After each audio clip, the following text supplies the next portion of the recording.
family, sometimes the most dangerous monsters don't hide under our beds. They sit across the table from us. They smile in our faces. They say all the right things until we're hooked. The first behavior you've got to recognize is their deceptive charm. Oh, they can make you feel like the most special person in the room. They will mirror your dreams, your values, your language. And for a moment, you'll think, wow, we are soul aligned. But here's the truth: that charm is not a gift, it's bait. It's a carefully polished mask that hides a deep hunger for control. And when you stop serving their ego, that charm evaporates faster than morning mist. Next, they engage in emotional manipulation. And listen closely. This is not random. This is strategic. They study you, they learn your weaknesses, your fears, your insecurities, and they use them like tools in a toolbox. If you need affirmation, they'll give it, until withholding it will break you. If you crave peace, they'll create chaos, just so they can be the one to calm it. Then there's the insidious act of gaslighting. This is when they deliberately twist facts, rewrite history, and deny things you know are true. They'll look you dead in the eye and say, "That never happened," while you're holding the emotional bruises in your heart. Gaslighting is designed to make you question your memory, your judgment, and ultimately yourself.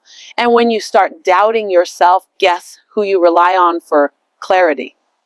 Them. Another chilling tactic is calculated isolation. A narcissist knows that as long as you have strong connections, friends, family, a community, they can't fully control you. So they chip away at those relationships. Maybe it starts with little comments.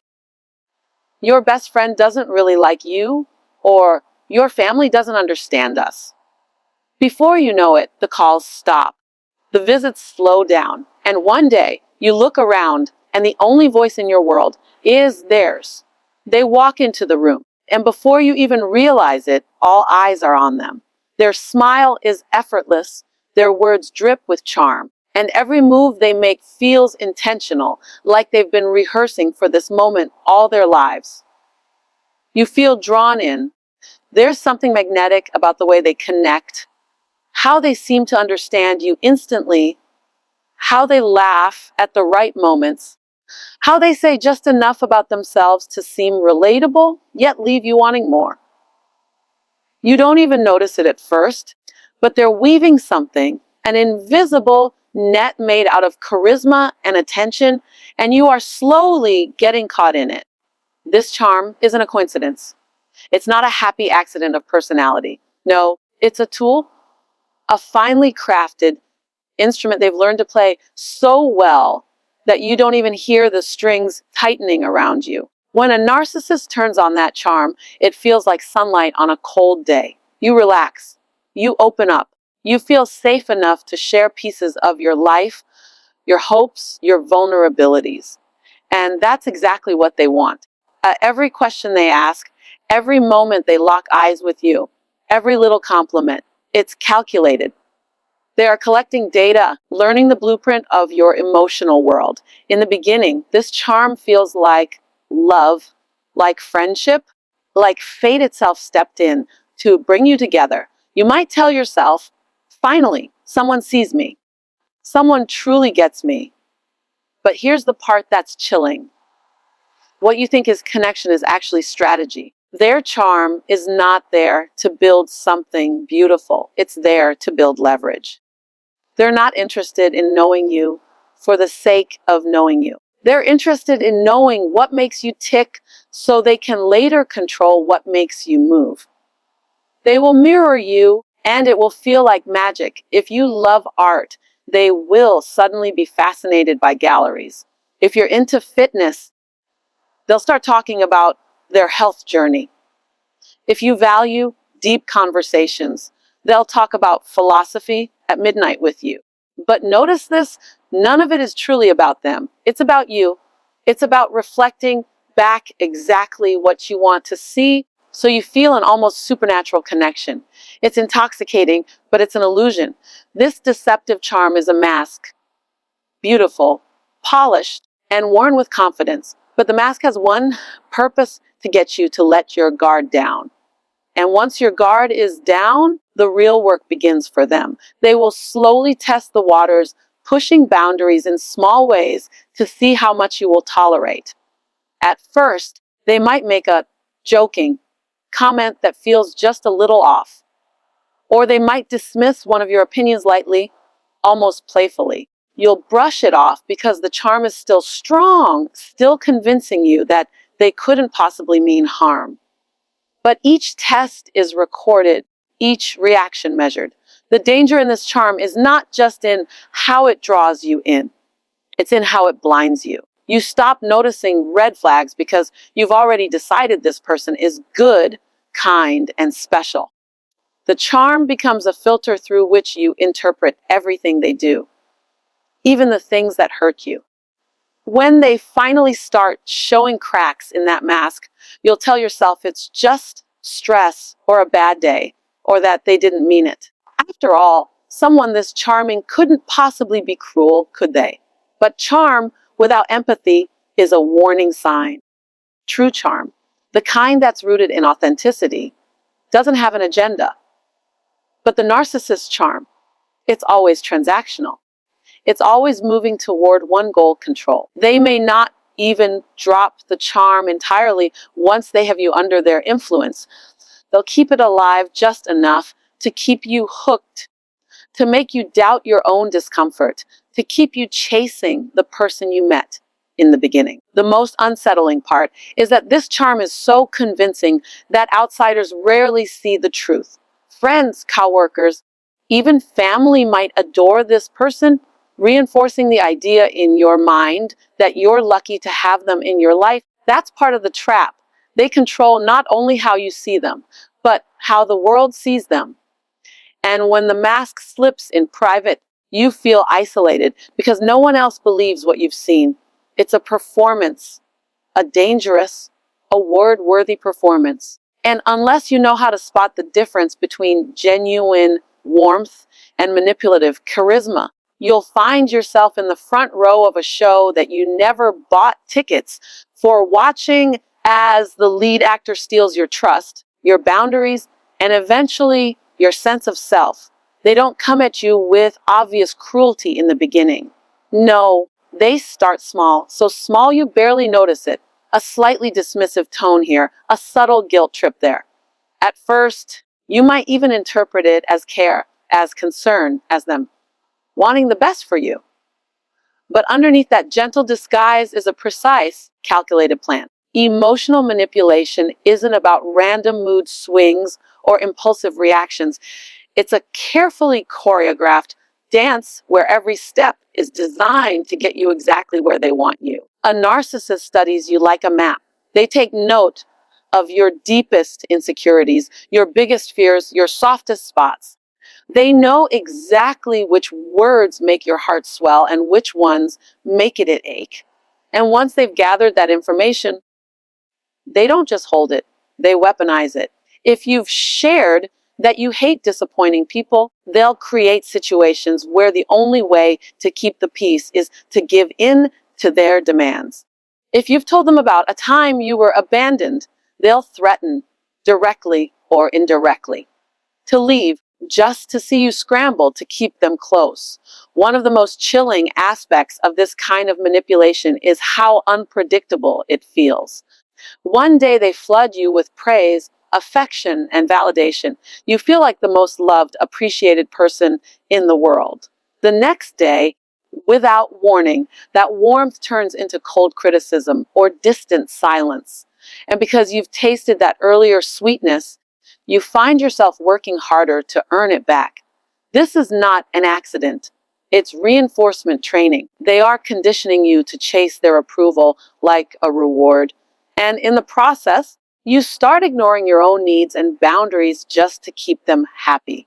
Sometimes the manipulation comes in the form of playing the victim. They'll twist a situation so that they're always the one who's been wronged. Even when they've clearly hurt you, they'll find a way to make you feel guilty for reacting as if your pain is an inconvenience to them. Before long, you might find yourself apologizing for things that weren't your fault, just to avoid another emotional storm. Other times, they use your empathy against you.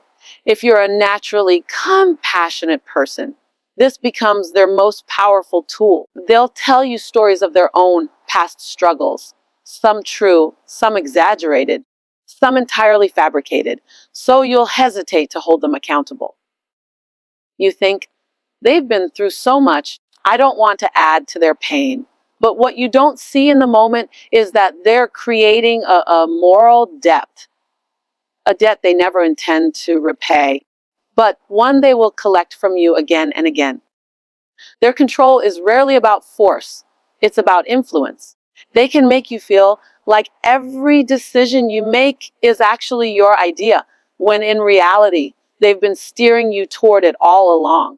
You start doubting your instincts because they've convinced you that they just know better.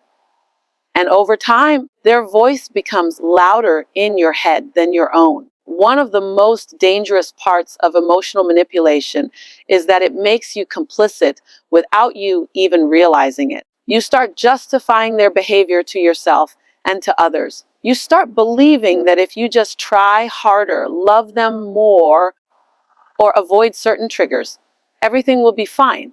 But here's the truth: they don't want fine. Fine means stable, and stability leaves you room to think for yourself. What they want is for you to stay on that emotional roller coaster, gripping the rails, waiting for them to tell you when it's safe to breathe. And the more you give, the more they take. It's a cycle without a natural end, because they aren't looking for resolution. They're looking for control. They need you dependent on their approval, fearful of their disapproval, and convinced that they are the only one who can give you what you crave: acceptance. But that acceptance is conditional, always just out of reach, keeping you locked in a constant state of proving yourself. By the time you recognize what's happening, and they've already woven themselves so tightly into your emotional world that the thought of breaking free feels like tearing away a piece of yourself. And that's exactly where they want you. Because as long as you're emotionally entangled, they can keep pulling the strings. It starts so subtly, you barely notice it. A small contradiction here, a slight denial there. You recall a conversation one way, and they insist it happened differently. At first, you think maybe you misheard, maybe you misunderstood. You don't yet realize that this is the opening move in one of the most disorienting games a narcissist will ever play. One where the goal is to make you question the very fabric of your reality. Gaslighting doesn't come all at once. It begins with small adjustments to the truth, little edits to the story that seem harmless. They'll say, "That's not what I said," when you know it is. Or, "You're remembering it wrong," when the memory is crystal clear in your mind. You dismiss it because you don't want to argue over something so minor. But those small edits start stacking up, and before long, you're no longer sure what actually happened. Over time, they become bolder. They'll flat out deny events that you lived through, experiences you felt with every nerve in your body. You'll bring up a hurtful comment they made, and they'll respond with, "I never said that. You're making things up." You'll reference an incident they started, and they'll flip it, insisting it was you who initiated it. The confidence in their delivery is what makes it so convincing. So convincing that you start thinking, maybe they're right. Maybe I am overreacting. Maybe I am imagining things. That's the hook. The moment you start doubting yourself, they've planted the seed. And that seed grows each time they rewrite a memory or distort a fact. It's not just about winning arguments for them. It's about eroding your trust in your own mind. Because if you can't trust your perception, your memory, or your feelings, you're left with only one source to depend on them. They will use this tactic in moments when you are the most emotionally vulnerable. If you're upset, they'll tell you you're too sensitive or overthinking things. If you're angry, they'll say you're imagining problems or blowing things out of proportion. And when you finally begin to doubt your own reactions, they've succeeded in creating the perfect control loop. You begin to rely on them for the truth, even when the truth is right there inside you, screaming to be heard. This mental fog they create is exhausting. You'll replay conversations in your head, scrolling through your memories like a broken film reel, trying to find the frame that proves you're not crazy. But no matter how much you analyze, they're always one step ahead, ready with another denial, another twist, another narrative that contradicts yours, just enough to keep you second guessing. And here's the cruel brilliance of gaslighting. It doesn't just make you doubt yourself in the relationship. It starts leaking into every area of your life. You question your judgment at work. You second guess your conversations with friends. You hesitate before making decisions, worried that your instincts can't be trusted. It's a slow erosion of self-confidence. And the more it happens, the easier you are to control. Friends and family may not see it because on the outside, the narcissist still wears that charming mask. If you try to explain what's happening, you might be met with disbelief or confusion. They seem so nice, others will say, which only makes you feel more isolated. That isolation is part of the plan. Because if no one else believes you, you're more likely to believe them. Eventually, you may start apologizing for things you didn't do, doubting things you know you saw, or silencing yourself to avoid the exhausting spiral of defending your reality. That's when they have you exactly where they want you, disconnected from your own truth, leaning on them for the version of events, the meaning of your emotions, even the definition of who you are. This isn't just lying. This isn't just manipulation. Gaslighting is psychological warfare. It's an assault on your perception, your memory, and your sanity. And the longer it goes on, the harder it becomes to hear your own voice over the noise they've planted in your mind. It doesn't start with locked doors or explicit commands. It starts with whispers, with subtle seeds planted in your mind about the people in your life. A comment here, a raised eyebrow there. I don't think your best friend really understands you. Your family doesn't seem to appreciate what we have.